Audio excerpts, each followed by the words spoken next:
훌륭한 주제에 오신 동지들 아주 환영합니다. 환영하고 아마도 오늘 우리가 이런 논의는 본격적으로 처음 시작하지만 올 한 해 내내 이제 진지하게 이 소련이 왜 붕괴하였는가, 왜 망했는가에 대한 주제는 계속 우리 주변을 떠나지 않을 것 같아요. 제가 이번 선거 과정에서도 느꼈지만 찻대고 pot된 사회주의가 많이 난무합니다. 예를 들면은 노동자 국가, 그리고 국유화, 거대 생산수단과 금융의 국유화, 그 다음에 혁명이 일어나면 반드시 반동들이 공격을 하는데 그것을 진압하기 위한 임시혁명정부, 이런 부분이 빠진 사회주의가 과연 가능한가? 근데 아주 횡행하고 있죠, 요즘. 무늬만 사회주의인데 왜 그렇게 되었는가? 그것은 러시아 혁명에 대한 잘못된 이해, 그리고 소련 사회주의 붕괴에 대한 잘못된 이해에서 저는 출발한다고 생각을 해요. 그래서 우리가 사안이 복잡할수록 두 가지 문제를 생각해야 됩니다. 탄생의 비밀. 이게 무슨 막장 드라마에 나오는 그건 아니에요. 그런 탄생의 비밀은 아닌데, 어쨌든 간에 최초의 막스 엥겔스가 사회주의 공산주의를 얘기했지만은 인류 앞에 최초로 나타난 현실의 사회주의는 러시아 혁명으로 건설된, 나중에 소련으로 명명된 사회주의거든요. 그것이 어떤 과정에서 탄생했고 어떻게 굴절되고 어떻게 돼서 붕괴하는가, 이 부분이 결정적으로 중요하고, 두 번째는 관계성이죠. 그러니까 러시아 혁명은 절대 네버 일국혁명이 아닙니다.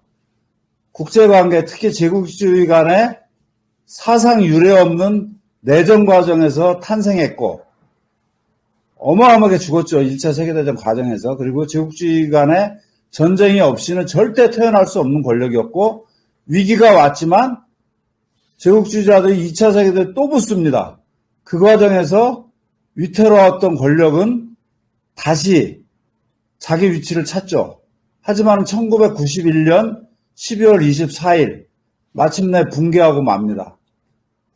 제가 접근하고자 하는 거는 이 책, 제가 책 선정까지 해야 되는데, 러시아 혁명의 진실이라는 책인데 이 원제목이 훨씬 멋있어요. 러시아 혁명의 첫 해, 즉 1917년 10월부터 1918년 말까지 아주 세세하게 그때 무슨 일들이 일어났는가, 여기에 대해서 빅토르 세르주라는 아주 처음 들어보는 동지들이 많을 거예요. 근데 이 사람은 러시아 혁명가가 아닙니다. 아버지가 짜르 시절에 짜르 암살에 관련됐다가 벨기에를 망명했고, 어머니는 폴란드 귀족 딸인데 폴란드의 봉건적 질서에 분노해서 모든 귀족이 주는 편안함을 다 거부하고 벨기에로 망명해서 낳은 아들이 빅토르 세르주입니다. 파란만장하겠죠. 그래서 일찌감치 3인당에 들어갑니다. 벨기에 3인당에 15살 때인가 들어가는데, 이미 무료하기 짝이 없는 3인당에 넌더리를 치고 프랑스로 넘어가서 무정부주의자가 됩니다. 그래서 그 당시 굉장히 강력한 무정부주의 행동을 하는데 젊은 청춘이 뭘 못하겠습니까? 결국은 은행 강도를 하다가 잡혀갖고 두목은 처형당하고, 이 사람은 5년을 징역을 받았는데, 그때 징역은 전염병이라든지 그런 것 때문에 거의 죽음과 다름없었는데 그거를 이겨내고 스페인으로 석방되자마자 스페인에 혁명이 일어났다는 말을 듣고 스페인으로 간다. 거기서 이제 무정부주의자들이 일으킨 혁명에 휩쓸려 들어간 거죠. 자기가 큰 역할은 못하죠. 그런데 거기서 무정부주의의 한계를 봅니다. 치열한 전투성과 이런 거는 배웠지만 도대체 체계적이지 않은 건 혁명이 어떻게 가능한가, 이런 회한을 품고 있는 상태에서 자기 아버지의 조국, 러시아에서 혁명이 일어났다는 이야기를 듣고, 야, 내가 갈 때는 저기다. 이래갖고 이제 그 페테르부르크를 향해서 가게 됩니다. 그런데 그 아까 말한 프랑스에서 권총강도 사건에 연루된 그 전과가 있어갖고 결국은 러시아를 못 들어가고 포로 수용소에 또 갇힙니다. 그래갖고 영국에 그 혁명 진압하다가 잡힌 애들하고 포로 교환으로 1919년 1월에 드디어 그 바라고 바라던 페테르부르크에 들어갑니다. 페트로그라드에 들어가게 됩니다. 근데 이제 거기서 워낙 뛰어난 문필력으로 그 코민테른의 그 핵심 비서 역할을 하게 되죠. 그런 사람이 쓴 게 이제 이 러시아 혁명의 첫 해, 그리고 이제 한 혁명가의 회고록, 이 두 권의 책이 한국에 번역되어 있는데, 그걸 한번 꼭 보셨으면 좋겠고, 어쨌든 간에 제가 보는 관점은, 1991년 12월 24일 날 붕괴했지만, 러시아 혁명은 1918년 3월, 혁명이 일어난 지 10월 혁명이니까 한 5개월 만에 그 폴란드령인데, 당시 독일이 다스리고 있었던 브레스트 리트포스크 강화조약이라고 있어요. 그게 뭐냐면은 지금의 우크라이나에 해당되는 어마무시한 땅을 갖다가 독일한테 떼어주면서 평화협정을 맺은 거죠. 그러면서 이제 소위 제국주의가 영국, 프랑스가 무르만스크, 아랑겔스크 이런 데를 해군을 통해서 점령하면서 지방 소비에트를 붕괴시키면서 소위 내전이 발발하는데, 이건 내전은 아주 잘못된 용어입니다. 제국주의 간섭전쟁이 약 3년간 진행이 됩니다. 어마무시한 내전이죠.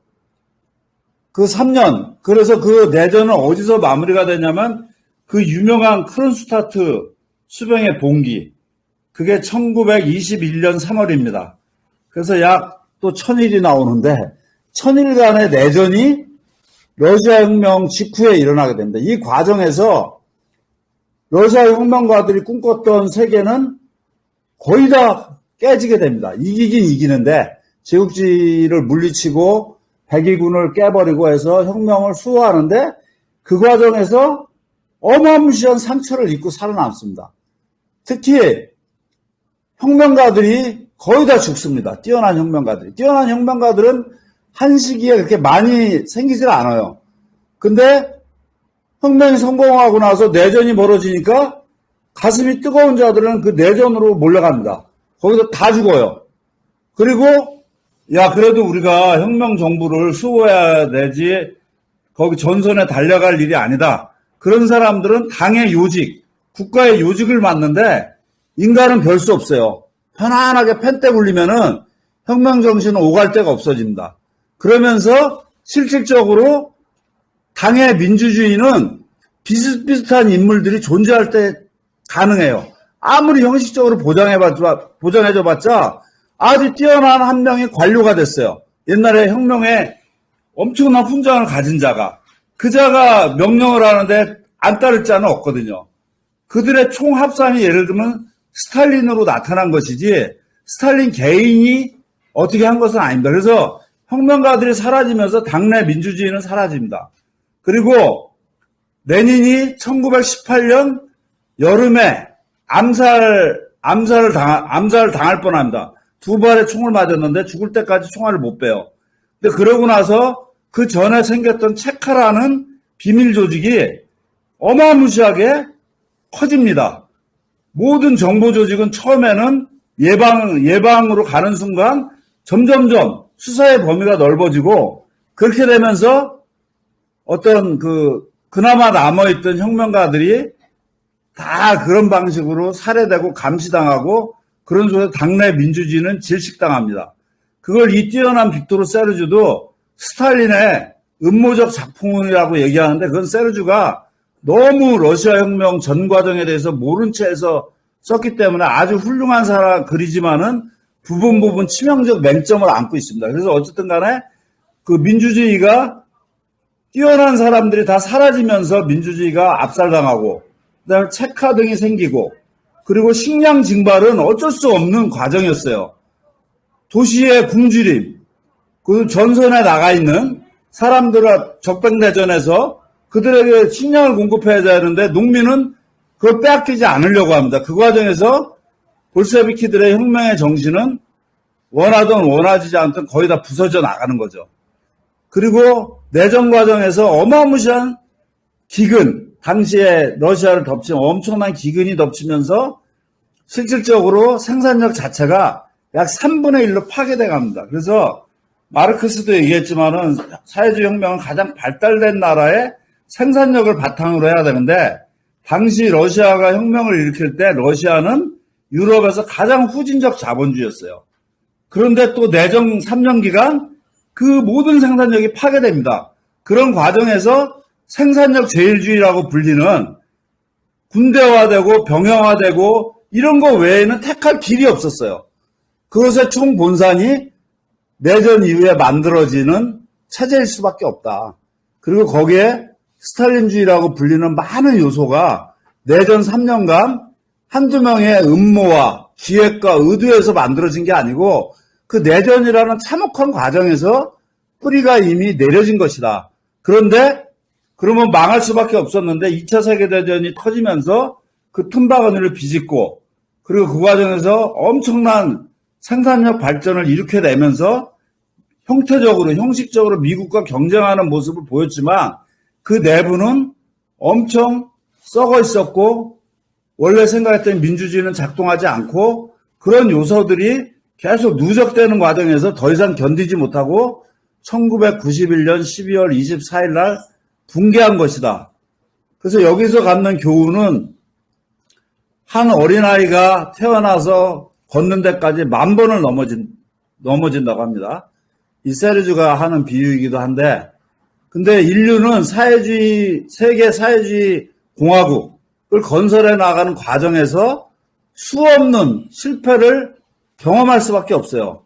그런데 한 번의 실패에서 이걸 집어던지는 그런 우를 범해서는 안 된다는 것이고 그래서 러시아 혁명으로부터 우리가 배울 수 있는 것은 차와 포를 떼면 안 돼요. 그래서 아까 얘기한 대로 노동자 국가, 혁명적 노동자 국가를 건설하는 것, 타도하고 부르주아 국가를 그 다음에 국유화, 금융과 주요 생산수단을 국유화하는 것 그리고 반동들의 그것을 진압하기 위한 임시혁명정부를 건설하는 것 그리고 러시아 혁명이 치명적으로 일국에 고립되면서 결국은 아까 말한 그런 상태로 전락하고 말거든요.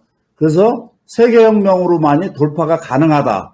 그렇게 교훈을 끌어내야만 하고 지금 21세기 2023년은 러시아 혁명 시기와는 너무 다른 생산력의 조건과 그다음 세계혁명의 가능성이 그때에 비해서 엄청나게 높아져 있기 때문에 지금이야말로 절호의 기회인데 우리는 러시아 혁명을 잘못 판단하면서 차와 포를 뗀 그 수많은 그래서 심지어 지금 국가 책임자가 노동자 국가가 아닌 현 국가 책임자가 사회주의로 운이되는 그런 상황까지 전락하고 말았습니다. 이건 대단한 비극이라고 보고 그런 맥락에서 저는 1918년 3월부터 1919년 3월까지 3년간의 내전이 어떻게 그 혁명가들과 인민들이 꿈꿨던 세계가 쪼그라들고 망가져 갔는가. 그 부분을 정확하게 직시해야만이 소련 붕괴의 원인을 찾을 수 있다. 그렇게 생각합니다. 이상입니다.